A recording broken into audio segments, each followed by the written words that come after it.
Paz do Senhor Jesus amado. Essa será a palavra mais importante de toda a sua vida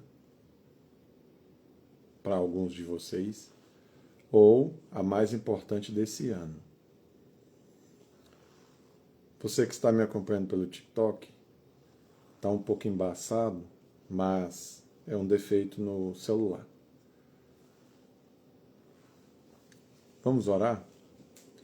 Senhor meu Deus, meu Pai, amado de Deus, agradecemos, Senhor, pela oportunidade de estarmos aqui, de estarmos vivos. Senhor, que o Senhor possa espalhar essa mensagem pelos 4 cantos, porque a sua palavra diz que é o Senhor que decide quem ganha fama, quem ganha desprezo, quem o Senhor exalta, quem o Senhor abate. Senhor, dá-me o poder, Pai, de através dessa palavra alcançar vidas por todos os lugares, para que o Senhor seja conhecido, em nome de Jesus. Amém. Hoje nós falaremos sobre doxa, glória.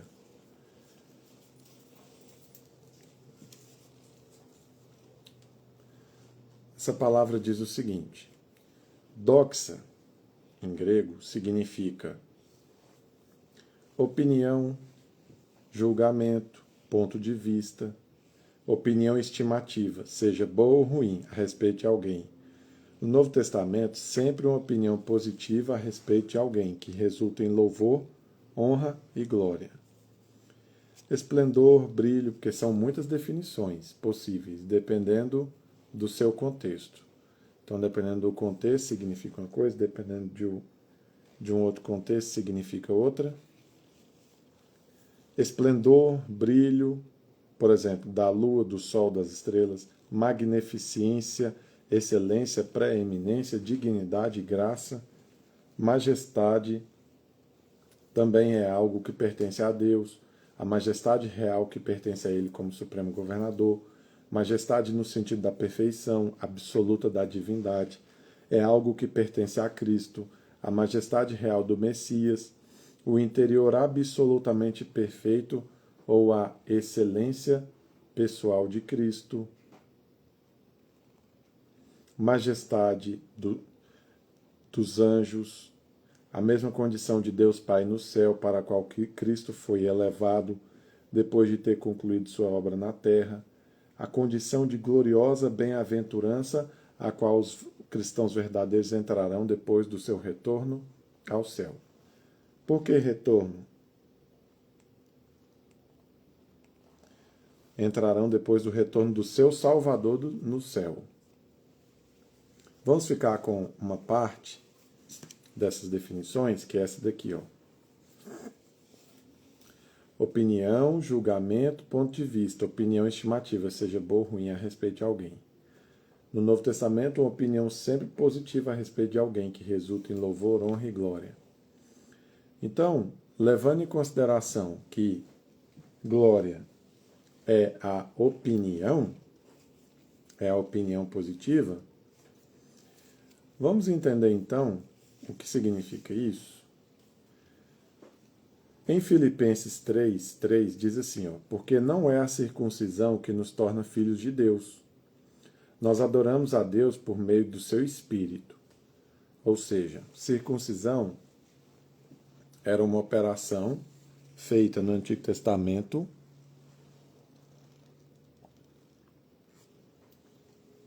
para aquela pessoa que queria se tornar judeu. Pegava-se a pele do prepúcio, fazia uma cirurgia, removia, e então ele estava circuncidado. O apóstolo Paulo, ele tinha passado pelo rito da circuncisão, e isso significava o quê? Significava que ele era um judeu verdadeiro. Ele era um judeu verdadeiro, principalmente porque ele tinha passado por todos os rituais que eram necessários para se tornar um judeu verdadeiro. Então, só que ele diz, olha, nós não adoramos a Deus por causa de um sinal externo no nosso corpo. Nós adoramos a Deus no Espírito. Ou seja, adoramos a Ele em algo interior que existe dentro de cada um de nós. Nós nos gloriamos naquilo que Cristo Jesus fez por nós e compreendemos que não temos confiança alguma na carne. O que é a carne? A carne é o desejo humano religioso de se justificar diante de Deus pelas obras, pelos bons comportamentos. Então, o desejo humano de se apresentar e se recomendar diante de Deus, baseado nos seus bons comportamentos, é a carne. Então, ser carnal, às vezes, sabe o que é? É ser religioso. Então, tem muita gente que não entende isso e ele está sendo religioso, mas está sendo carnal. Por quê? Porque a maneira como ele quer se apresentar e se recomendar diante de Deus é uma maneira que Deus não aceita. Então, ele sempre está buscando melhorar seu comportamento para que ele seja o predileto de Deus. Mas não é assim que funciona. A circuncisão verdadeira é aquela que você adora a Deus em espírito, não na carne. Ou seja, não é assim, ah, Deus, olha aqui, eu melhorei, agora me dá tal coisa que eu estava querendo. Não é assim. Nós nos gloriamos naquilo que Cristo Jesus fez por nós e compreendemos que não temos confiança alguma na carne.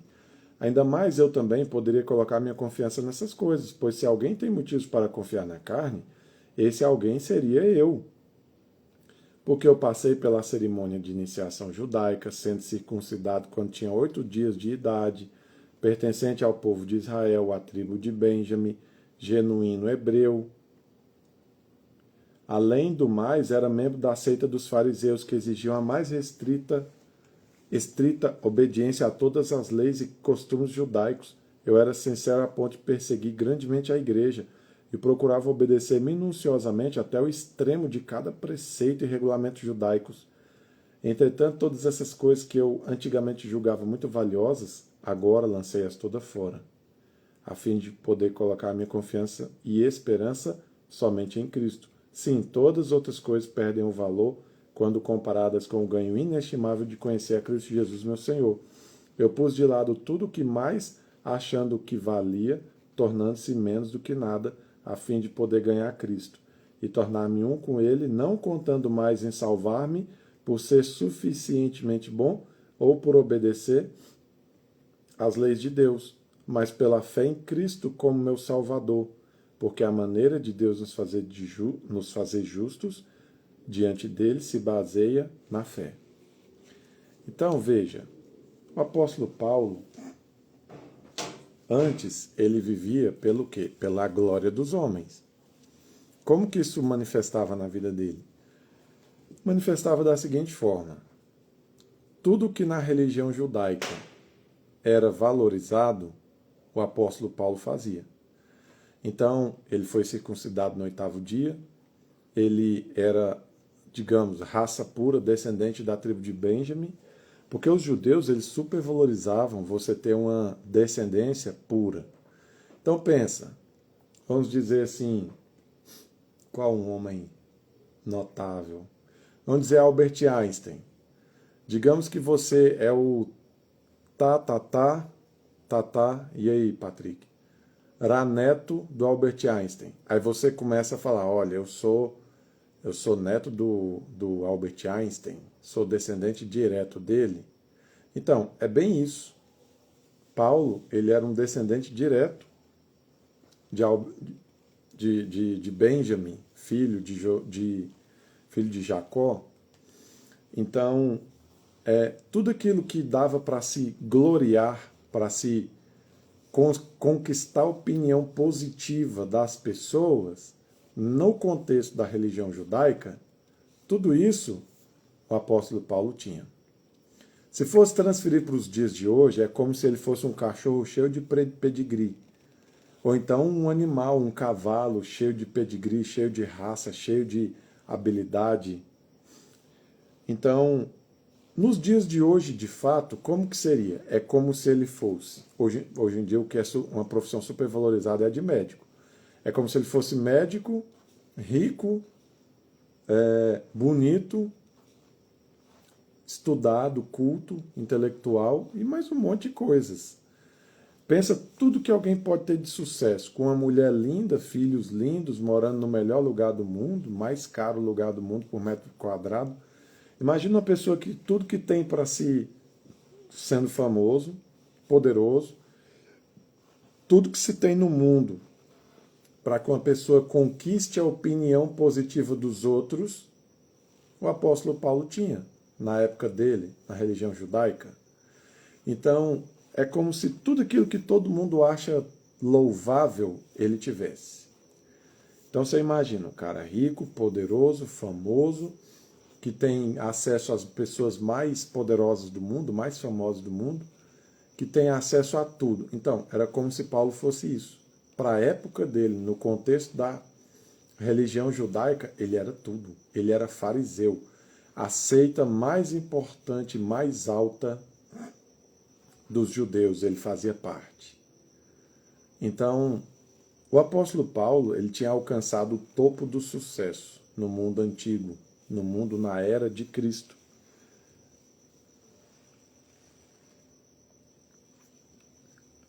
Só que ele se apoiava nisso para se apresentar diante de Deus. Então, ele se apoiava em todas essas coisas para que ele pudesse receber de Deus alguma coisa. Porém, quando ele veio conhecer a Cristo, e o que é que significa Cristo? É o ungido de Deus. Por quê? Estava profetizado que Deus ungiria alguém para que essa pessoa salvasse o povo de seus pecados. Quando ele conheceu a Cristo e ele descobriu que a salvação não é pelas obras ou pelo que você é, mas sim pela graça, então ele percebeu que buscar a opinião positiva das pessoas, ou seja, a glória, não levaria a nada, não seria nada para a vida dele. Então, sendo assim, a opinião positiva que as pessoas tinham a respeito dele e do suposto sucesso dele não valia nada. Quando então ele conheceu a Cristo, ele percebeu que tudo aquilo era lixo. Por quê? Porque Deus revelou para ele todo o contexto da glória futura. Tudo aquilo que haverá para nós reservado no paraíso. Tudo aquilo que está guardado para nós que servimos a Deus e que cremos no seu Filho. Então ele pensou, bem, em vez de eu gastar o meu tempo indo atrás dessas coisas que são boas aqui nesse contexto dessa terra, eu vou gastar o meu tempo buscando as coisas que são boas no céu, para o paraíso. Então ele passou a considerar como lixo, como nada, todas as coisas que ele antes valorizava demais. Ou seja, às vezes a gente se perde nessa busca por aprovação e por estimativa positiva, ou seja, que você seja reconhecido pelas pessoas como alguém que faz jus à sua vida. O apóstolo Paulo, ele colocava todo o sentido de sua vida em quê? Naquilo que ele fazia e naquilo que ele era. Então, ele buscou ser tudo aquilo que tem de bom e buscou fazer tudo aquilo que tem de bom, para se apoiar nisso, para então atribuir um sentido à sua vida. Porque todos nós estamos em busca de sentido. Então, às vezes você faz planos e esses planos, eles não dão certo. Então você pensa, minha vida não faz sentido, porque eu planejei viver assim, assim, assim, chegar aqui e ali e não cheguei. Então, por que eu existo? Estou só fazendo peso na terra? Então, a pessoa, Então a pessoa, ele busca se apoiar no que ele é e no que ele faz para atribuir uma lógica para a sua própria existência. Então a lógica toda, o sentido todo da vida de Paulo estava baseado nas coisas que ele conquistou e nas coisas que ele chegou a se tornar. Mas quando ele conheceu a Cristo e percebeu que diante de Deus nada disso tinha validade alguma para recomendar ele, e não só para recomendar ele, como também não tinha validade alguma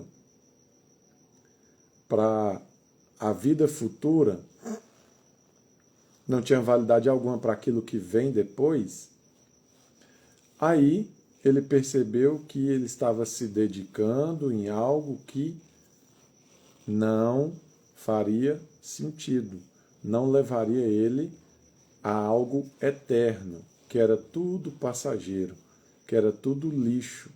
Então aquilo que ele deu a vida toda para valorizar, revelou-se, na verdade, ser lixo. E sendo lixo, não podia ser considerado como algo útil. Então o apóstolo, ao conhecer a Cristo, ele percebeu que, na verdade, a vida dele não fazia tanto sentido assim. Então ele colocou de lado tudo aquilo que ele achava que tinha muito valor, porque ele percebeu que não tinha valor nenhum. Então, ele jogou tudo fora, considerando lixo, para ele poder confiar somente em Cristo. Por quê? Porque ele pensava que por ele ter todas essas recomendações, todas essas qualidades, ele estava mais perto de Deus, ele seria mais aceito por Deus,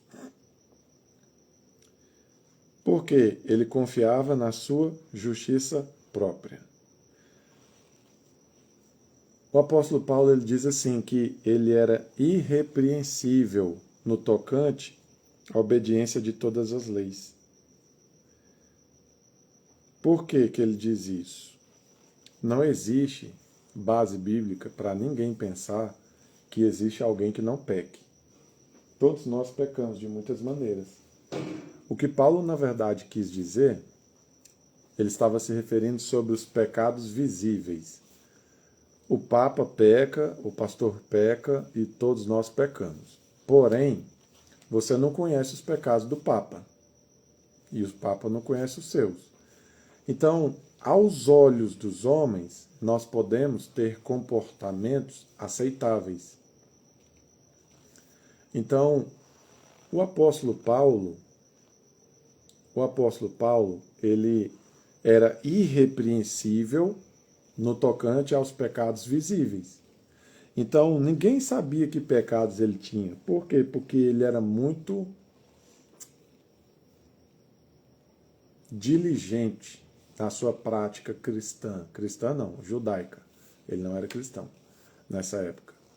Então, ele era irrepreensível, ninguém tinha nada para falar dele, né?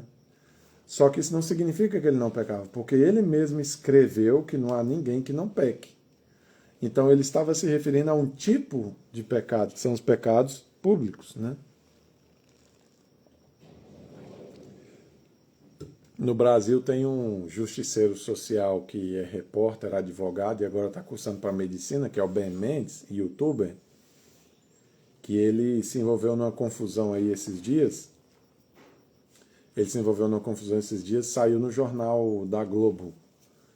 E ali ele, né, foi, digamos, repreendido pelos jornalistas e se fez de vítima e tal, e diz que a Globo persegue ele, mas ele é cristão, então ele fez um vídeo depois se arrependendo, dizendo que errou. Então, o que seria isso? Seria uma pessoa repreensível publicamente. Por quê? Porque ele fez algo que ficou exposto para todo mundo. Mas ele era pecador, ele se tornou pecador quando ele cometeu isso, ou ele já era pecador? Não, ele já era pecador, só que era oculto. Poucas pessoas sabiam quais eram os pecados dele, e agora nós vimos. Então, é isso que Paulo está dizendo, ele era irrepreensível. O que é irrepreensível? Quer dizer que ninguém tem nada a dizer, ou seja, Por quê? Porque ninguém viu, mas não quer dizer que não tenha. Então, veja bem, o apóstolo Paulo, na medida do possível, ele tinha tudo para se gloriar na carne. Esse é o termo que uma tradução usa, uma das traduções que trata esse texto. Eu tinha tudo para me gloriar na carne. O que é gloriar-se na carne? É pensar, eu sou muito bom, eu tenho uma opinião muito positiva, muito maravilhosa a meu respeito, baseado nas minhas práticas, baseado nas minhas obras, baseado naquilo que eu faço. Mas, quando ele conhece a Cristo, ele percebe que nada disso entra na equação. Nada disso entra na fórmula de Deus. Então, o homem pensa, bem, eu preciso ser aceito por Deus. O que eu tenho que fazer então? Nada do que você é ou do que você faz entra. Por quê? Porque tudo tem a ver com Cristo. Então, não tem a ver com o que você fez, deixou de fazer, com o que você faz, com o que você é. Tem a ver com o que ele é, o que ele fez por você. Então ele percebeu que ele estava vivendo uma vida inútil, uma vida tola. Por quê? Ele tinha conquistado muita coisa aqui. Só que quando ele morresse, tudo que ele conquistou ficaria por aqui mesmo. Aí o Senhor mostrou para ele um brilho, em primeiro lugar, porque glória, doxa, significa brilho. E Deus mostrou para ele um brilho eterno, mas não só um brilho, a opinião positiva. Porque doxa também significa opinião positiva. Em uma das parábolas de Jesus, Jesus diz sobre a parábola das minas e dos talentos. Aí ele diz, servo bom e fiel, entra no gozo do teu Senhor. Quando ele diz isso, Deus está o quê? Glorificando o trabalhador, aquele que trabalhou para ele. Então o Senhor ele está pegando aquele que trabalhou para ele e ele está atribuindo a essa pessoa glória. Ele está atribuindo a essa pessoa opinião positiva. Então, receber um elogio de Deus é ser glorificado. Com certeza é ser glorificado. Um segundo. Pode entrar aí.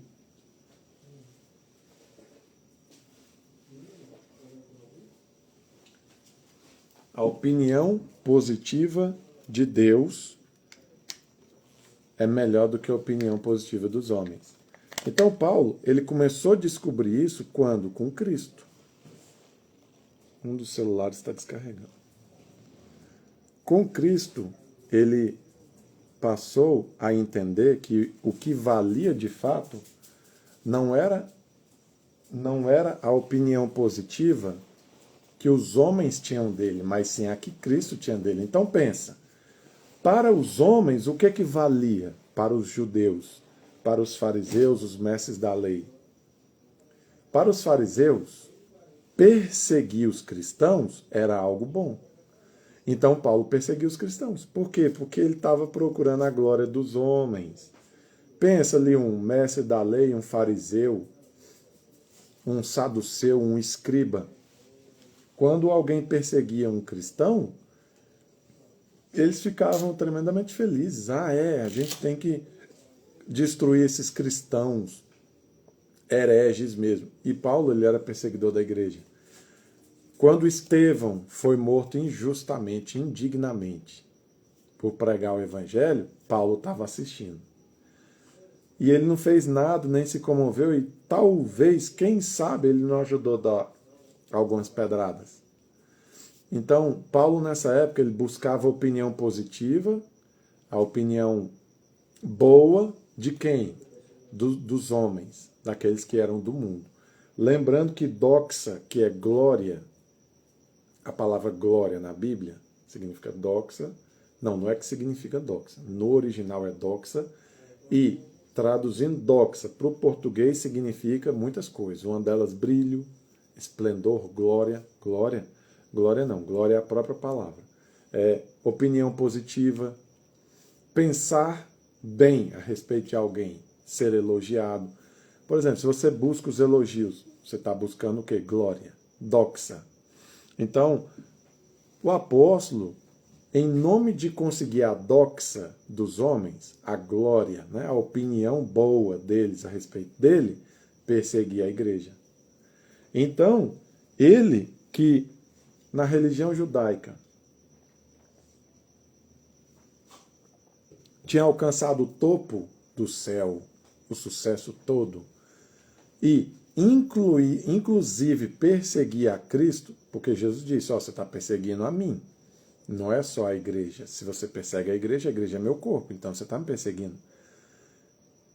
Ele, para agradar os homens, desagradava a Deus. Quando você busca a opinião boa das pessoas, você pode sacrificar a opinião de Deus a seu respeito. Vamos dizer, você entra num grupo e esse grupo de pessoas gosta de fumar. Então, para alcançar a opinião positiva deles, ou seja, para receber glória, você começa a fumar também. Por quê? Porque você vai ser descolado nesse grupo, né? Então, você começa a fumar também. O que você está fazendo, então? Você está fazendo o mesmo que Paulo. Para agradar a ideia dos homens, coloca em negócio a opinião de Deus. Então, a opinião de Deus ela se torna inferior à opinião dos próprios homens.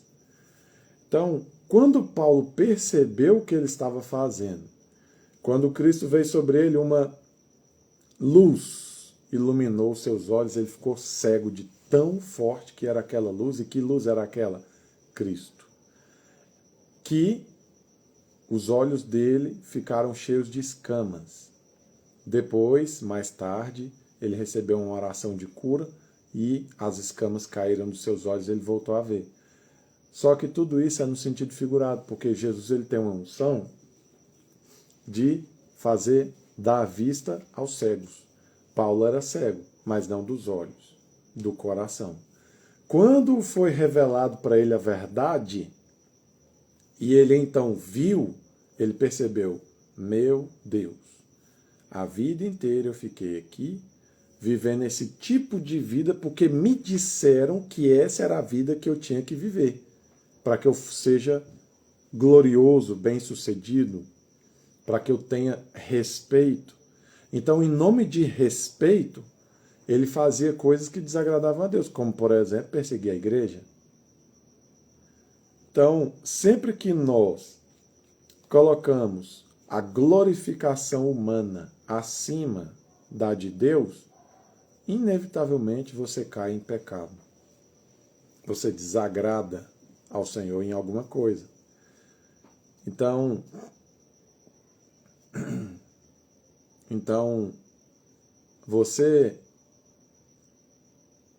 você não levar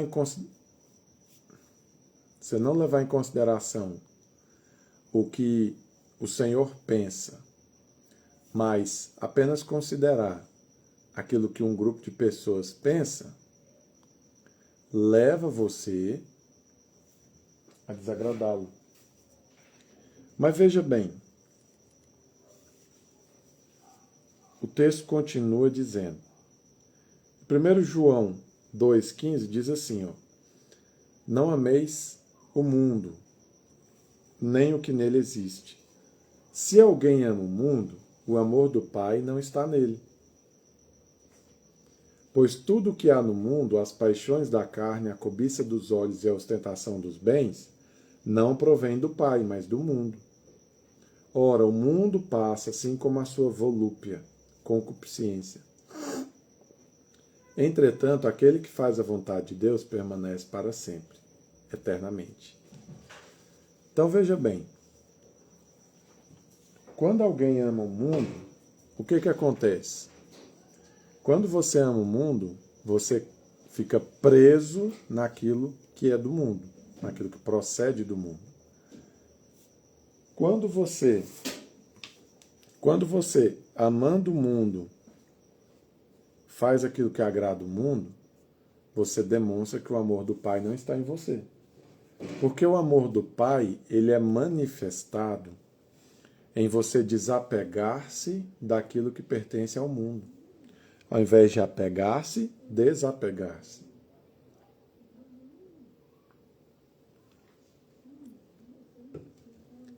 Só que aquele que faz a vontade do mundo, ele não permanece. Por quê?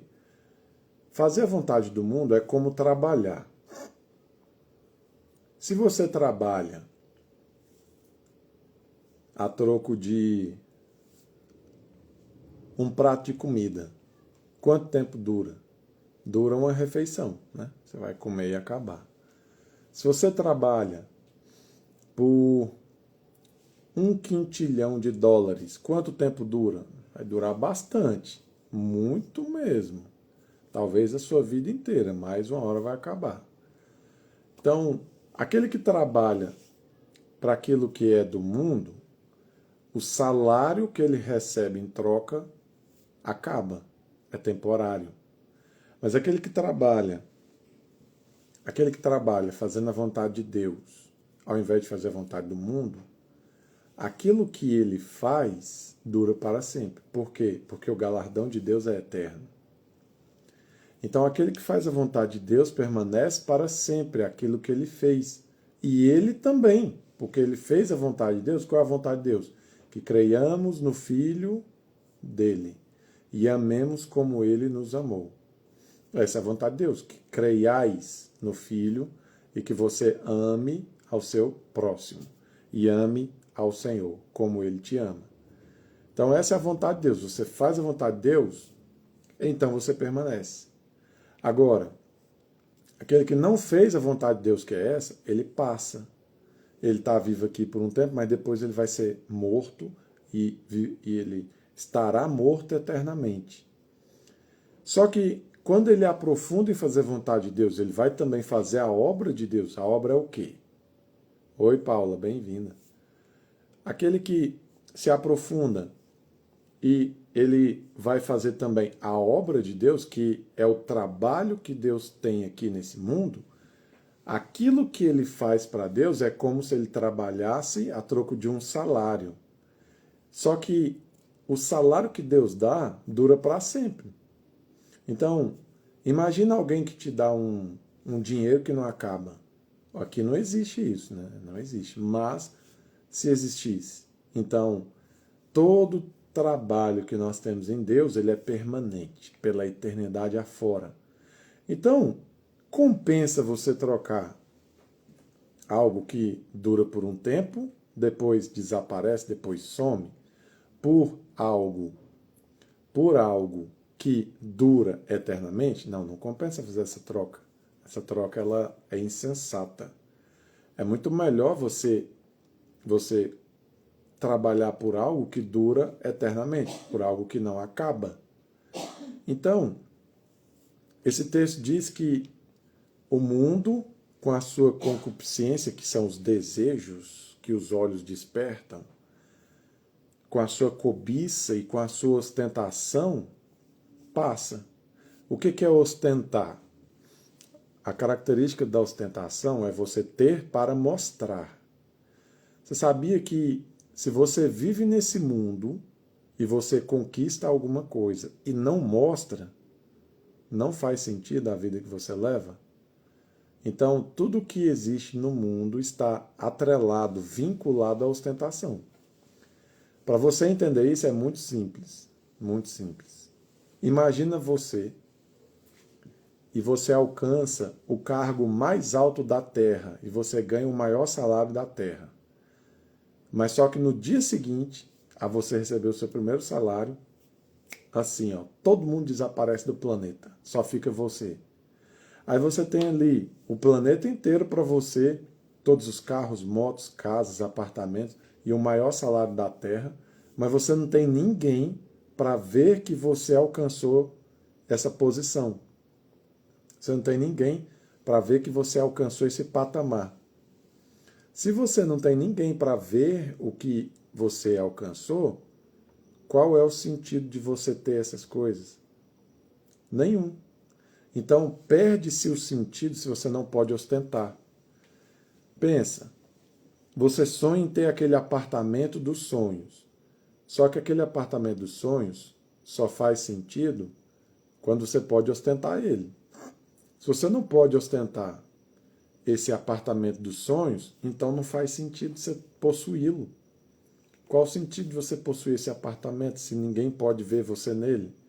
Então você ser visto naquela conquista que todo mundo considera boa, faz parte da lógica da vida do mundo, não da igreja, não de Cristo, mas do mundo. Então, buscar ou viver pela glória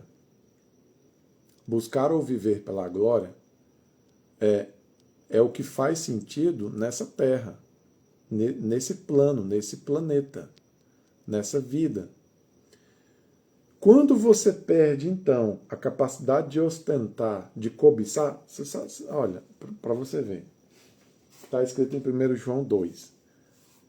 Você já percebeu que quando uma pessoa ele planeja, mas não alcança, ele se entristece? Ele fala assim, meu sonho é ter minha casa própria. Imagina se ele perder o sonho. Quando ele perde o sonho, ele não perde a vontade de viver. Uma pessoa que todos os sonhos que ela tinha foram destruídos. Para que ela continua existindo? Então, esse mundo gira em torno de cobiça. Cobiçar e sonhar é a mesma coisa. Se você sonha em ter alguma coisa, quer dizer que você deseja. Se você deseja, quer dizer que você sonha. E se você parar de desejar, parar de sonhar? Bem-vinda, Jennifer. Obrigado por me acompanhar. Se você parar de sonhar, qual que é o sentido da sua vida agora? Então, a ostentação faz parte do mundo, que é você poder ter para mostrar para outras pessoas, e a cobiça, o desejo que sempre está envolvido em tudo. Esse desejo move as pessoas no mundo a caminharem para frente, seguirem suas vidas. A ostentação também. Ele cobiçou, agora que ele possuiu, ele tem que mostrar para os outros. Olha, você lembra que eu tinha um sonho de ter aquele carro? Agora eu tenho. Olha o meu carro. Se não tiver alguém para ele mostrar, qual que é o sentido dele possuir? E as paixões da carne também fazem parte do mundo. Onde entram as paixões da carne? A nossa carne, nossa natureza, né, terrena, nossa natureza humana, a nossa natureza terrena, a nossa natureza humana, ela move os nossos interesses nesse mundo da seguinte maneira. Ela te puxa com seus instintos para que você faça ou deixe de fazer qualquer coisa. Então, tudo começa ali numa paixão. Essa paixão, ela é alimentada pela cobiça e, por fim, ela se concretiza, ou ela se ajusta, ela se justifica no sentido que é a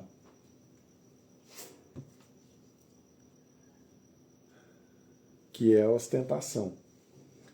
Então, ele se apaixona por um desejo, esse desejo surge, então a ostentação concretiza todo esse trajeto, né, que ele teve, toda essa trajetória que ele teve de conquistar alguma coisa no mundo. Só que aquele que ama o mundo, o amor do Pai não está nele. Quando o amor de Deus ele vem sobre você, dentro de você, o amor de Deus ele penetra suas camadas, ele entra dentro da sua alma, você deixa de precisar de estar atrás dessas coisas. Por quê? Porque você já sabe que é amado. Então, quando você sabe que você é amado, você pensa assim, tudo que já existe de mais importante eu tenho. Por quê? Porque Deus me ama. Então, agora que eu sei que Deus me ama, eu não preciso de nada disso. Eu não preciso de pecado, eu não preciso de sonhos e eu não preciso de mostrar nada para ninguém. Eu já fui amado. Então você sente que você chegou no fim de todas as coisas. Ser perfeitamente e incondicionalmente amado. E você conquistou isso. Como? Simplesmente por existir. Simplesmente por você existir, Deus te ama. E por você existir e Deus te amar, já está resolvido sua vida. Então, aquele que ama o mundo prova que o amor de Deus não está nele. Porque quando o amor de Deus está nele, esse amor de Deus consome, ele queima o amor do mundo e tira para fora o amor do mundo. Então, o apóstolo Paulo, ele perseguia essas coisas naturais. Ele perseguia essas coisas naturais, e perseguindo essas coisas